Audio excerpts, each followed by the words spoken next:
김민재 진짜 괴물이네. 지구 최고의 센터백. 바이에른 뮌헨 현지 팬들 반응. 바이에른 뮌헨, 철기둥 김민재, 28가 다친 눈썹 부위를 봉합했다. 뮌헨은 1일, 한국 시간, 구단 홈페이지를 통해 김민재의 부상 상황을 공지했다. 크리스토프 프로인트 스포츠 디렉터는 김민재는 눈썹 위쪽이 찢어졌지만 다친 부위를 몇 반을 봉합했다고 밝혔다. 이어 김민재는 기계다. 이 부상은 김민재에게 별다른 영향을 주지 못한다. 곧 경기를 뛸 수 있을 것이다. 라고 강한 신뢰를 드러냈다. 이날 뮌헨은 독일 도르트문트의 지그날 이두나 파크에서 열린 도르트문트와 2024에서 2025 시즌 독일 분데스리가 12라운드 원정에서 1에서 1로 비겼다.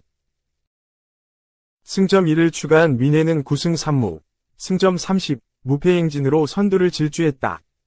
도르트문트는 6승 2무 4패, 승점 20로 5위에 자리했다. 김민재는 후반 35분 출혈 부상 여파로 교체 아웃됐다.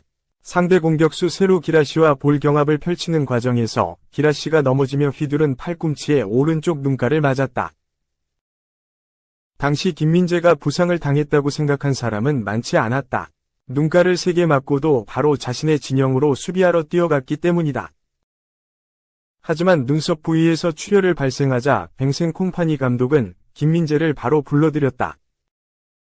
이후 김민재의 눈가에서 피가 났고 벤치에서 지혈하는 모습이 중계화면에 잡혔다. 최근 발목 통증을 참으며 경기를 뛰었던 김민재다. 여기에 출혈 부상이 겹치자 콤파니 감독은 선수 보호 차원에서 김민재를 바로 불러들였다. 김민재 대신 투입된 마이클 올리세가 후반 막판 동점골을 어시스트하며 콤파니 감독의 교체 카드는 성공했다.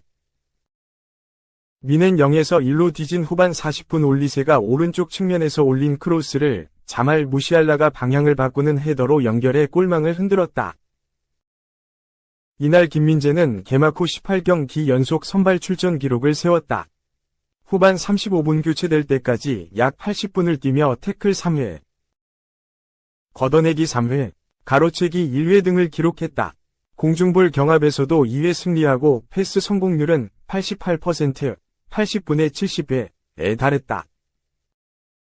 축구 통계 매체 폼업은 김민재에게 알폰소 데이비스와 더불어 수비수 중 가장 높은 평점 7.1을 부여했다. 소파스코어도 평점 7.0을 줬다. 세계 최고 센터백 맞네? 김민재. 우에파 챔피언스리그 금주의 팀 선정. 바이에른 뮌헨은 27일 이하 한국 시간 독일 뮌헨의 푸스발 아레나 뮌헨에서 열린 2024에서 2025 시즌 유럽 축구연맹 우에파 챔피언스리그 리그 페이즈 5차전에서 파리 생제르맹 PSG를 1에서 0으로 꺾었다. 뮌헨은 승점 3점을 추가하면서 승점 9점, 3승 2패으로 전체 11위에 올랐다. 김민재가 괴물 수비수로서 임무를 100% 완수했다. 김민재가 공격에서도 빛났다. 전반 38분 코너킥 상황에서 기회가 오자 김민재는 여지없이 헤더골을 터뜨리면서 가장 빛났다. 하프타임에서도 중계화면이 계속 김민재를 비출 정도로 가장 돋보이는 선수였다. 미친 활약을 보여준 김민재는 유럽축구연맹 우에파 챔피언스리그 2주의 팀에 선정됐다. 우에파는 29일 주간 베스트 11격인 2주의 팀을 발표했다. 김민재가 당당히 포함됐다. 김민재는 바르셀로나, 스페인, 위 17세 수비수 파우 쿠바르시와 함께 중앙 수비수로 선정됐다. 우에파는 PSG와 홈 경기에서 유일한 골을 넣었다. 그의 챔피언스리그 첫 골이었다. 볼 소유권 경쟁에서의 압도적인 수비력과 팀을 위해 볼 소유권을 되찾아오는 데 대한 찬사를 받았다고 평했다. 축구 통계 사이트 후스코어드닷컴 역시 챔피언스리그 금주의 팀에 김민재를 선발했다. 김민재는 평점 8.33점을 받아서 금주의 팀에 당당히 뽑혔다. 뮌헨 선수 중 유일하게 김민재만 이름을 올렸다.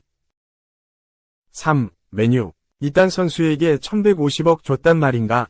미팅, 훈련, 버스 언제나 지각, 동료 폭로. 영국 스포츠 바이블은 1일 한국 시각 과거 메뉴에서 뛰던 필 존스가 폭로한 인터뷰 내용을 조명했다. 존스는 스포츠 바이블과의 인터뷰에서 메뉴에서 항상 지각하던 선수가 누구였는지를 물었다. 존스는 1초도 망설이지 않고 마르시알이라고 대답했다. 그는 마르시알은 항상 늦었다. 훈련장, 팀 미팅, 버스에도 늦었다. 이에 인터뷰이가 벌금 징계가 커져야 했던 거 아닌가? 라고 물어봤다.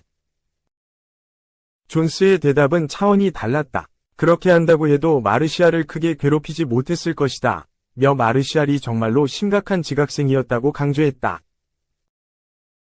마르시알이 지각으로 벌금을 가장 많이 낸 선수 상위권에 있을지에 대한 질문에도 존스는 마르시알은 아마 상위권에 있을 것이다. 고 대답했다. 마르시알은 2015에서 2015 시즌을 앞두고 메뉴 선수가 됐다. 메뉴는 당시 아직 세상에 잘 알려지지 않았던 유망주인 마르시알을 영입하기 위해 무려 5천만 파운드, 약 890억 원을 투자했다. 모두가 패닉바이라고 손가락질했다. 하지만 마르시알은 데뷔 전 데뷔골을 터뜨리면서 세간의 시선이 틀렸다는 걸 보여주기 시작했다. 마르시알은 데뷔 시즌에 리그에서만 11골을 터뜨리면서 최고의 유망주에게 주어지는 골든보이스아지 수상했다. 그렇게 마르시알은 메뉴의 미래로 인정받았지만 그 뒤로 마르시알은 메뉴의 골칫거리가 됐다. 질라탄 이브라히모비치가 영입되면서 스트라이커 자리에서 밀려난 마르시알은 조세 무리뉴 감독에게 사랑받지 못했다. 프로다운 태도를 무조건 강조하는 무리뉴 감독이기에 마르시알처럼 지각하는 선수를 좋게 바라보지 않았을 것으로 추측된다. 성장하지 못했던 마르시알은 올레 군나르 솔샤르 감독 시절 갑자기 살아났고 리그에서만 17골을 터뜨리면서 부활하는 것처럼 보였다. 이에 메뉴는 마르시알에게 연봉 1,300만 파운드, 약 230억 원이라는 파격적인 인상과 함께 5년 초대형 계약을 안겼다. 희대의 실수였다. 다음 시즌부터 마르시알은 다시 고꾸라졌다. 리그 4골을 넣는 스트라이커로 전락했다. 2021에서 2022 시즌부터는 주전으로 기용되지 못했다. 메뉴는 마르시알을 팔기 위해 세비야로 임대까지 보냈다. 에릭 텐 하흐 감독 체제에서도 마르시알은 잔부상에 허덕이다가 별다른 활약을 보여주지 못했다. 결국 메뉴는 마르시알을 포기했고 지난 시즌을 끝으로 계약이 종료돼 이별했다. 연봉 1,300만 파운드를 받는 선수가 5년 동안 보여준 활약은 하나도 없었다. 지각쟁이의 프로적인 태도를 팬들로부터 지적받던 선수에게 쓸데없이 많은 돈을 안겨준 메뉴 수뇌부의 바보 같은 결정이었다. 현재 마르시알은 자유계약 신분에도 유럽 빅리그의 제안을 받지 못해 그리스 리그로 이적했다. 4. 이럴 수가. 경기 중 풀석, 대충격, 22세 피오렌티나 윙어. 위식 잃고 쓰러져 오른쪽 화살표 중환자실 입원. 보베가 2일 한국 시간 이탈리아 피렌체에 있는 스타디오 아르테미오 프랑키에서 열린 피오렌티나와 인터 밀란의 2024에서 2025 시즌 세리에 A 14라운드 홈 경기에 선발 출장했다가 갑자기 쓰러졌다. 왼쪽 윙어로 선발 출장한 보베는 경기 중 전반 17분 축구와 끈은 묶은 뒤 일어서서 걸어가는 과정에서 갑자기 쓰러졌다. 앞에서 있던 덴젤 둠프리스가 보베의 상황을 확인한 즉시 다가가 응급조치를 진행했다. 보베의 팀 동료 카탈디도 달려가 호흡이 막히지 않도록 혀를 붙잡고 응급조치를 했고 양팀 위무팀과 현장 안전요원들이 모두 달려나가 상황을 지켜봤다. 긴 시간 응급처치가 진행된 뒤 보베는 앰뷸런스에 실려 병원으로 이송됐다. 양팀 선수들은 충격을 받았고 눈물을 흘리기도 했다. 이에 주심은 경기 중단을 선언했다. 스카이 이탈리아는 피렌체 카레기 병원에 이송된 보베의 상황을 전했다. 보베 부모가 곧장 병원으로 달려갔고 삼촌과 여자친구 역시 병원으로 향했다. 정리를 마친 피오렌티나 선수단도 곧장 카레기 병원으로 향해 동료의 상황을 지켜봤다. 피오렌티나 구단은 사고 이후 첫 공식 성명을 통해 구단과 카레기 대학병원은 인터 밀란과의 경기 중 위식을 잃고 쓰러진 에두아르 보베가 현재 중환자실에 입원해 약물로 진정치료를 받고 있다. 라며 보베는 응급실에 안정적으로 도착했고 심장 신경검사에서 중추신경계, 호흡기의 급성 손상은 없었다. 보배는 24시간 내 재검사를 받을 예정이라고 전했다. 로코 콤미소 피오렌티나 회장도 사회관계망 서비스, SNS에 힘내 에두아르도. 우린 너와 함께해. 넌 강인한 사람이야, 라며 우리는 보배의 가족과 친하며 미국에서 가족들과 함께 계속해서 구단으로부터 연락을 받을 것이라고 강조했다. 피오렌티나 팬들도 병원 앞에서 걸개를 걸고 힘내 에두아르도. 피렌체가 너와 함께해, 라며 응원했다. 매체는 2일 오전 현지 시각 피오렌티나와 카네기 대학 병원이 공동으로 보배의 상태에 대해 새로운 성명을 발표할 것이다. 선수는 다른 검사를 받을 예정이며 이후 상황이 업데이트될 예정이라고 밝혔다. 일단 보배는 의식을 되찾았지만 추가 검사를 받아야 하는 상황이다. 일각에서는 코로나19 백신의 부작용을 주장하고 있지만 근거가 부족한 상황이다. 피오렌티나는 과거 팀의 주장 다비데 아스토리를 갑자기 잃었던 전적이 있기 때문에 이런 사고가 더 충격적일 수밖에 없다. 아스토리는 지난 2018년 3월 4일 당시 오디네세와의 리그 경기를 앞두고 오디네 호텔에서 사망한 채 발견됐었다. 사인은 심정지였고 당시 열릴 예정이었던 세리에 A 모든 경기가 연기됐다. 보배는 2002년생으로 이제 22세가 된 어린 선수다.